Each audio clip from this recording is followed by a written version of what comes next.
ಅಕ್ಕ ಹಣ್ಣು ತಗೋ. ನಂಗೆ ಬೇಡ ವೈದೇಹಿ. ಸುಮ್ಮನೆ ತಿನ್ನು, ಊಟ ಕೂಡ ಸರಿಯಾಗಿ ಮಾಡಿಲ್ಲ ನೀನು. ಸಾಲ ತೀರಿಸೋದ್ರ ಬಗ್ಗೆ ತೀರಾ ತಲೆ ಕೆಡಿಸ್ಕೋಬೇಡ, ಹೇಗೋ ಒಂದು ಸೊಲ್ಯೂಷನ್ ಸಿಗತ್ತೆ.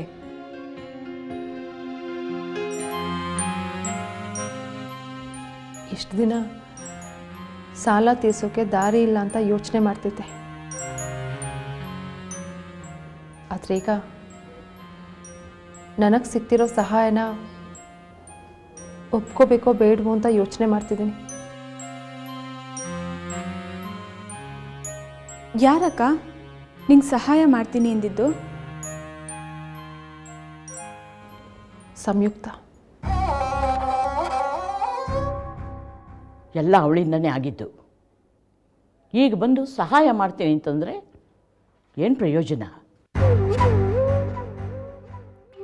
ಹಾಗಂತ ಅವಳ ಮೇಲೆ ಕೋಪ ಮಾಡಿಕೊಂಡ್ರೆ ಯಾವ ಪ್ರಯೋಜನವೂ ಇಲ್ಲ ಅಲ್ವಾ ಅಜ್ಜಿ? ಅವಳಿಂದ ಯಾವ ರೀತಿ ಸಹಾಯ ಮಾಡೋದಕ್ಕೆ ಸಾಧ್ಯ ಅನ್ನೋದು ಮುಖ್ಯ. ಹೇಗೆ ಸಹಾಯ ಮಾಡ್ತಾಳಂತೆ?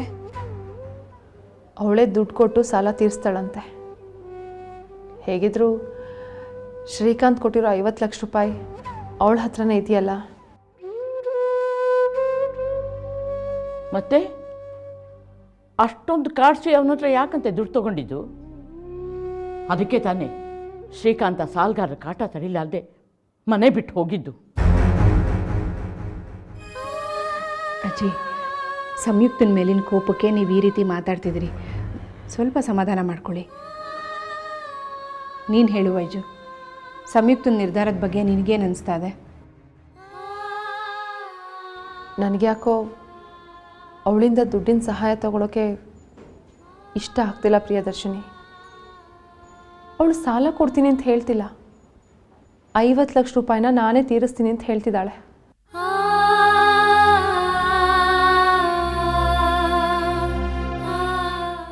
ಆದರೂ ಅವಳ ಋಣ ನನಗೆ ಯಾಕೆ?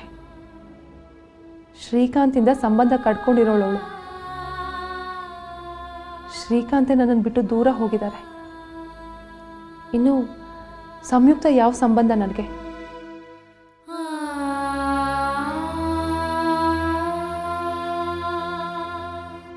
ಅವಳಿಂದ ಉಪಕಾರ ಪಡೆಯೋಕೆ ನನಗೆ ತೀರಾ ಮುಜುಗರ ಅನ್ನಿಸ್ತಿದೆ. ಹಾಗಂತ ಸಾಲ ತೀರಿಸ್ದೆ ಹಾಗೆ ಬಿಟ್ಬಿಡಕ್ಕಾಗುತ್ತಾ ಅಕ್ಕ? ಭಾವನ್ ತಮ್ಮ ಶಶಾಂಕ್ ಬೇರೆ ಮನೆ ಬಿಡಿಸ್ಕೊಡಿ ಅಂತ ಕುತ್ತಿಗೆ ಮೇಲೆ ಕೂತಿದ್ದಾನೆ.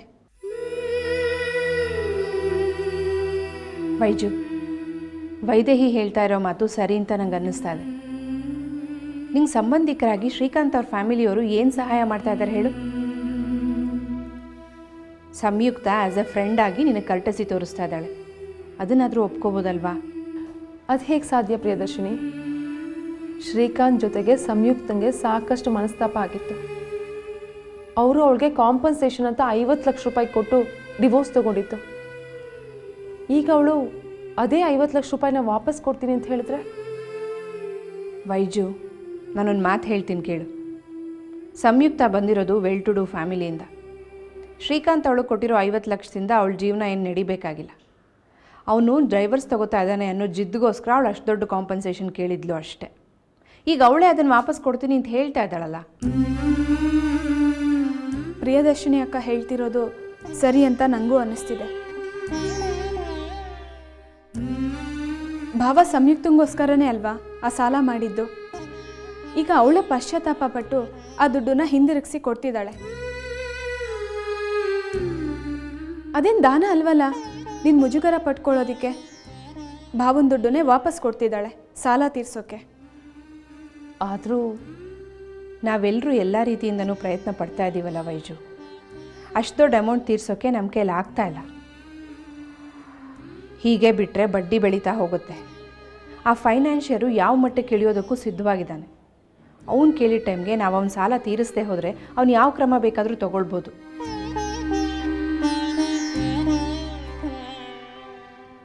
ವೈಜು, ನೀನು ಈಗಿರೋ ಸ್ಥಿತಿಲಿ ಆದಷ್ಟು ಬೇಗ ಸಾಲದಿಂದ ಬಿಡುಗಡೆ ಆದ್ರೇ ಒಳ್ಳೆಯದು. ಹೌದು ಕಣೆ ವೈಜಯಂತಿ, ಮುಂದೆ ಮಗುವಿನ ತಾಯಿ ಆಗ್ತಾ ಇದೀಯ, ಅದ್ರ ಜೀವನದ ಬಗ್ಗೆನೂ ಯೋಚನೆ ಮಾಡು.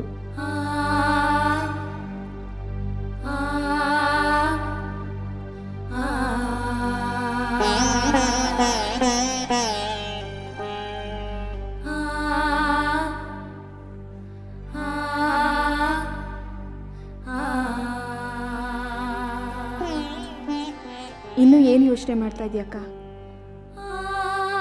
ನೀನಾಗೆ ಸಂಯುಕ್ತನ ಮನೆ ಬಾಗ್ಲಿಗೆ ಹೋಗಿರ್ಲಿಲ್ವಲ್ಲ ಸಹಾಯ ಕೇಳೋದಕ್ಕೆ. ಅವರಾಗೆ ಹೆಲ್ಪ್ ಮಾಡ್ತೀನಿ ಅಂತ ಮುಂದೆ ಬಂದಿದ್ದಾರೆ. ಇದೊಂದು ಅವಕಾಶನ ಕಳ್ಕೊಂಡ್ರೆ ಸಾಲ ತೀರಿಸೋದಕ್ಕೆ ಬೇರೆ ಯಾವ ದಾರಿ ಉಳಿದಿದೆ ಹೇಳು?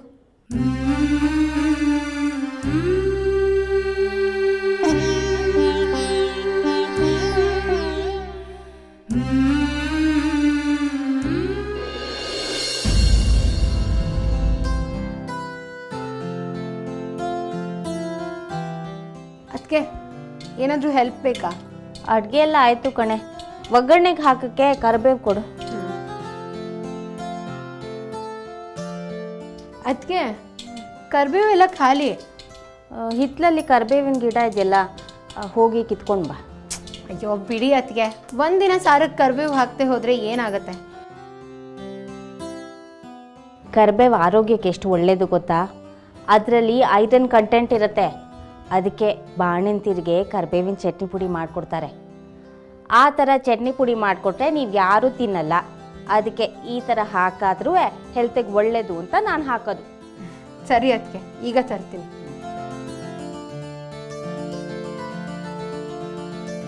ಜಮುನಾ, ಅಡುಗೆ ಆಯ್ತಾ? ನಾನು ಮಧ್ಯಾಹ್ನ ಸ್ಪೆಷಲ್ ಕ್ಲಾಸ್ ತಗೊಳಕ್ಕೆ ಹೋಗಬೇಕು. ಇನ್ನೊಂದು 2 ನಿಮಿಷ ರೀ.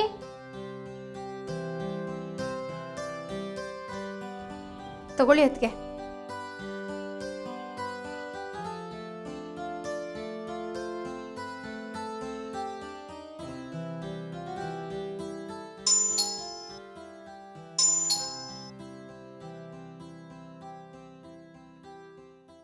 ಓ ಚಿಕ್ಕಪ್ಪ, ಬನ್ನಿ ಒಳಗೆ.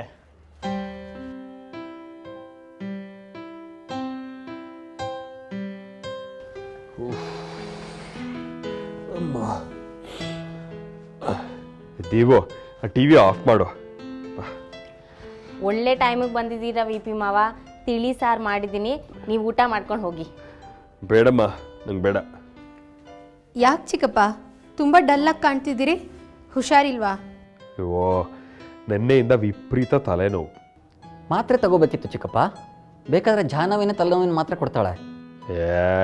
ನೆನ್ನೆಯಿಂದ 2 ಮಾತ್ರೆ ತೊಗೊಂಡಿದ್ದೀನಿ, ಒಂಚೂರು ರಿಲೀಫ್ ಇಲ್ಲ ಕಣಯ್ಯ. ಮತ್ತೆ ಯಾಕೆ ಬಿಸಿಲಲ್ಲಿ ಬಂದ್ರಿ ಚಿಕ್ಕಪ್ಪ? ಮನೇಲೇ ಕೂತ್ಕೊಂಡು ರೆಸ್ಟ್ ತಗೋಬೋದಾಗಿತ್ತಲ್ಲ. ಅಯ್ಯ, ಮನೇಲಿ ಕೂತಿದ್ರೆ ಬೋರ್ ಹೊಡೆದು ಇನ್ನೂ ತಲೆನೋವು ಜಾಸ್ತಿ ಆಗುತ್ತೆ. ಪ್ರಿಯದರ್ಶಿನಿ ಯಾವುದೋ ಬ್ಯಾಂಕ್ ಕೆಲಸ ಹೇಳಿದ್ಲು, ಹೇಗೂ ಇಲ್ಲಿವರೆಗೂ ಬಂದಿದ್ನಲ್ಲ, ನಿಮ್ಮನ್ನೆಲ್ಲ ನೋಡ್ದಾಗುತ್ತೆ ಅಂತ ಹಾಗೆ ಬಂದೆ. ಕಾಫಿನಾದರೂ ಮಾಡ್ಕೊಡ್ಲಾ ವಿ ಪಿ ಮಾವ? ಬೇಡಮ್ಮ, ತಲೆನೋವು ಕಡಿಮೆ ಆಗುತ್ತೆ ಅಂತ ಬೆಳಗ್ಗೆಯಿಂದ 4 ಲೋಟ ಕುಡ್ದಿದ್ದೀನಿ. ಹೊಟ್ಟೆ ಎಲ್ಲ ಹಿಂಡ್ದಾಗ ಆಗ್ತಿದೆ. ಏನು ಬೇಡಮ್ಮ. ಒಳ್ಳೆ ಸ್ಪೆಷಲಿಸ್ಟ್ ಹತ್ರ ಚೆಕಪ್ ಮಾಡಿಸಿ ಚಿಕ್ಕಪ್ಪ. ಬೇಕಾದರೆ ನಮ್ಮ ಹಾಸ್ಪಿಟ್ಲಲ್ಲೇ ಅಪಾಯಿಂಟ್ಮೆಂಟ್ ತೊಗೋತೀನಿ. ಅಯ್ಯೋ ಬೇಡಮ್ಮ, ನನಗೆ ಆಸ್ಪತ್ರೆ ಔಷಧಿ ಇಂಜೆಕ್ಷನ್ನು ಅಂದರೆ ಅಲರ್ಜಿ. ಇಂಜೆಕ್ಷನ್ ಸೂಜಿ ನೋಡಿದ್ರೇ ನಂಗೆ ತಲೆ ಸುತ್ತು ಬಂದ್ಬಿಡುತ್ತೆ. ಇಲ್ಲದೆ ಇದ್ರೆ ನಾನೇ MBBS ಓದಿ ಡಾಕ್ಟರ್ ಆಗಿಬಿಡ್ತಿದ್ದೆ. ವಿ ಪಿ ಮಾವ, ನಾನೊಂದು ಮಾತು ಹೇಳಲಾ? ಏನು? ಅರಿಶಿನ ಕೊಂಬನ್ನ ತೆಗೆದು ಅದಕ್ಕೆ ಹಸಿ ಶುಂಠಿ, ಕೊತ್ತಂಬರಿ ಬೀಜನ ಸೇರಿಸಿ ನುಣ್ಣಗೆ ಹರ್ಕೋಬೇಕು. ತಲೆ ಮೇಲೆ ಪಟ್ ಮಾಡ್ಕೊಂಡು ಹಾಕ್ಕೊಂಡು ಮಲ್ಕೊಂಡ್ರೆ ಬೆಳಗ್ಗೆ 7 ಹೊತ್ತಿಗೆ ತಲೆನೋವು ಹೊರಟೋಗಿರತ್ತೆ. ಇನ್ನೇನು ಚಿಕ್ಕಪ್ಪ, ಸ್ಪೆಷಲಿಸ್ಟ್ ಅಡ್ವೈಸ್ ಇಲ್ಲೇ ಸಿಕ್ಬಿಡ್ತಲ್ಲ. ಇನ್ನು ನೀವು ಆಸ್ಪತ್ರೆಗೆ ಹೋಗೋದು ಬೇಕೇ ಆಗಿಲ್ಲ. ಅಲ್ಲ ಅದಕ್ಕೆ, ಮಾತ್ರೆ ತಗೊಂಡ್ರೇ ಚಿಕ್ಕಪ್ಪಂಗೆ ತಲೆನೋವು ಹೋಗಿಲ್ಲ, ಇನ್ನು ನೀವು ಹೇಳ್ದಾಗ ಮಾಡಿದ್ರೆ ತಲೆನೋವು ಹೋಗ್ಬಿಡತ್ತಾ? ನಾನು ಚಿಕ್ಕ ವಯಸ್ಸಿನಲ್ಲಿ ಹಳ್ಳಿಲಿದ್ದಾಗ ನಮಗೆ ತಲೆನೋವು ಬಂದಾಗಲೆಲ್ಲ ನಮ್ಮ ಅಜ್ಜಿ ಇದೇ ರೀತಿ ಮನೆ ಮದ್ದು ಮಾಡಿಕೊಡ್ತಾಯಿದ್ರು. ನನಗೆ ತೋಚಿದ್ದು ನಾನು ಹೇಳಿದೆ, ಅದಕ್ಕೆ ಇಷ್ಟೊಂದು ಹಂಗಿಸ್ಬೇಕಾ? ಬಿಡಿ ಅತ್ತಿಗೆ, ನೀವ್ಯಾಕೆ ಬೇಜಾರು ಮಾಡ್ಕೋತೀರಿ? ಚಿಕ್ಕಪ್ಪಂಗೆ ಹೀಗೆ ತಲೆನೋವು ಕಂಟಿನ್ಯೂ ಆದರೆ ಪ್ರಿಯದರ್ಶಿನಿ ಚಿಕ್ಕಮ್ಮನ ಹತ್ರ ನಾನೇ ಹೇಳ್ತೀನಿ, ಸ್ಪೆಷಲಿಸ್ಟ್ ಹತ್ರ ತೋರಿಸಿ ಅಂತ. ಅಯ್ಯ, ಆ ಪ್ರಿಯದರ್ಶಿನಿ ಹೆಸರು ಕೇಳಿದ್ರೆ ನನ್ನ ತಲೆನೋವು ಇನ್ನೂ ಜಾಸ್ತಿ ಆಗುತ್ತಷ್ಟೆ. ಗುರುದತ್ತ, ಅದಕ್ಕೆ ನಾ ಬಂದಿದ್ದೆ ಅಂತ ಹೇಳು. ನಾ ಬರ್ತೀನೋ.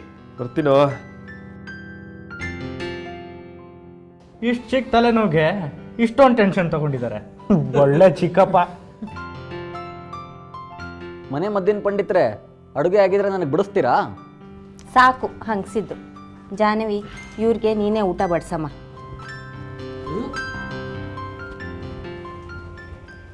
ಆಯ್ತಾ ಅಣ್ಣ? ಅದ್ಗೇನು ರೇಗಿಸಿದ್ದು? ಬನ್ನಿ ಊಟ ಮಾಡಿ.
ಹಲೋ ವೈಜಯಂತಿ, ನಾನು.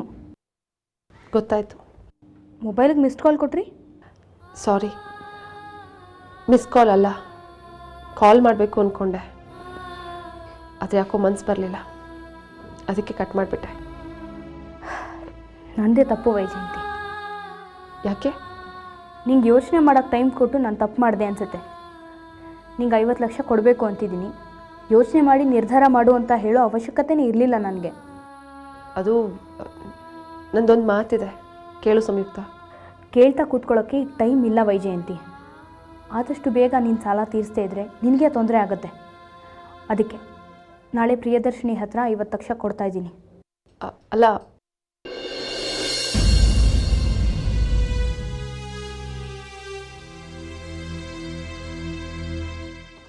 ಏನು ಶ್ಯಾಮ್, ಫೈನಾನ್ಷಿಯಲ್ ಬರೋ ಲಕ್ಷಣನೇ ಕಾಣ್ತಾ ಇಲ್ಲ. ಬರ್ತಾನೆ, ಅವನಿಗೂ ದುಡ್ಡು ಬೇಕಲ್ವಾ?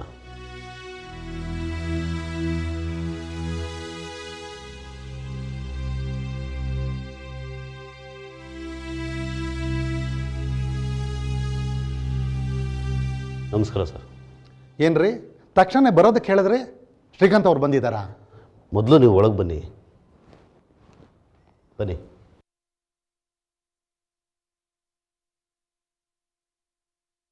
ನಮಸ್ಕಾರ ಮೇಡಮ್.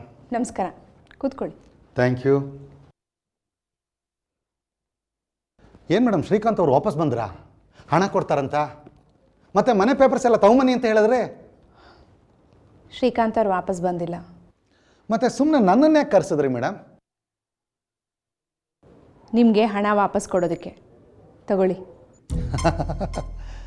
ಏನು, ನನ್ನ ಹಣ ವಾಪಸ್ ಕೊಡ್ತಾ ಇದ್ದೀರಾ? ಮೇಡಮ್ ತಮಾಷೆ ಮಾಡಬೇಡಿ. ನಾನು ಕೊಟ್ಟಿರೋದು 50 ಲಕ್ಷ ರೂಪಾಯಿ ಸಾಲ ಅಂತ ನೆನಪಿದೆ ತಾನೇ? ನಿಮ್ಮ ಹತ್ರ ಎಷ್ಟು ಸಾಲ ತಗೊಂಡಿದ್ದೀವಿ, ಅದಕ್ಕೆ ಎಷ್ಟು ಬಡ್ಡಿ ಕಟ್ಟಿದ್ದೀವಿ ಎಲ್ಲ ನೆನಪಿದೆ. ನಾವು ನಿಮಗೆ ನಿಮ್ಮ ಸಾಲನ ವಾಪಸ್ ಕೊಡ್ತಿದ್ದೀವಿ.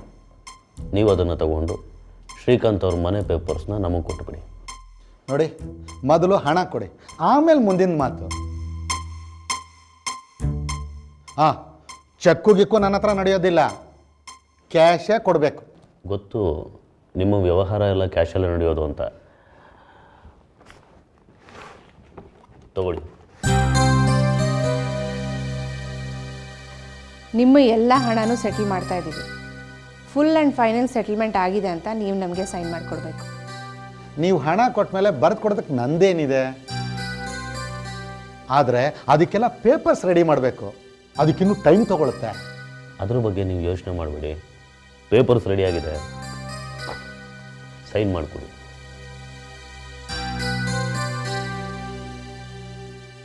ಎಷ್ಟು ಬೇಗ ಪೇಪರ್ಸ್ ಎಲ್ಲ ರೆಡಿ ಮಾಡಿಬಿಟ್ಟಿದ್ದೀರಾ? ಆದರೆ ಅದು ನೋಡಿ, ಅದು ಇದು ಅಂತೆಲ್ಲ ನಮಗೆ ರೀಸನ್ಸ್ ಕೊಡಬೇಡಿ. ನೀವು ಹೇಳ್ದ ಹಾಗೆ ಫುಲ್ ಹಣನ ನಾವು ಸೆಟ್ಲ್ ಮಾಡ್ತಾ ಇದ್ದೀವಿ. ಮನೆ ಪೇಪರ್ಸ್ನ ನೀವು ವಾಪಸ್ ಕೊಡಿ.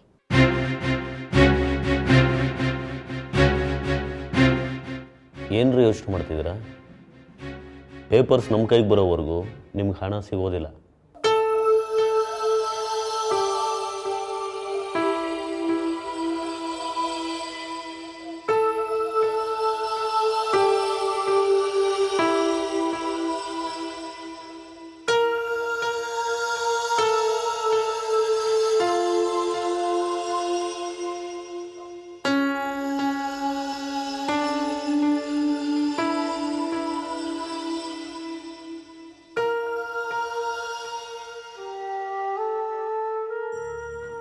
ಪೇಪರ್ಸ್ ಎಲ್ಲ ಸರಿ ಇದೆ, ನೀವು ಹೊರಡ್ಬೋದು.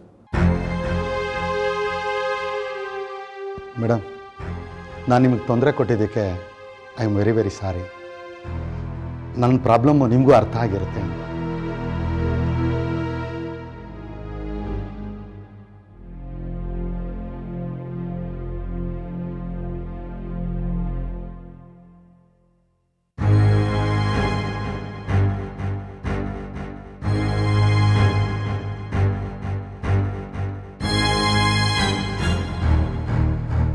ವೈಜಯಂತಿ, ತಗೋ ಶ್ರೀಕಾಂತ್ ಮನೆ ಪೇಪರ್ಸು ಶಶಾಂಕ ಕೊಟ್ಬಿಡು. ಈಗ ತಾನೇ ಫೈನಾನ್ಷಿಯರ್ಗೆ ದುಡ್ಡು ಕೊಟ್ಟು ಸೆಟ್ಲ್ ಮಾಡಿದ್ವಿ.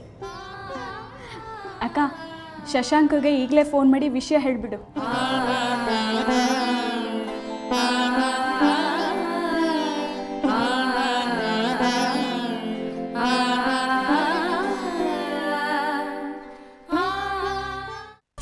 ಹೆಂಡಿರಂಜಿ ಓಡಿ ಹೋಗುವಾಗ ಓಡಿ ಬಿದ್ದು ಬಯಲ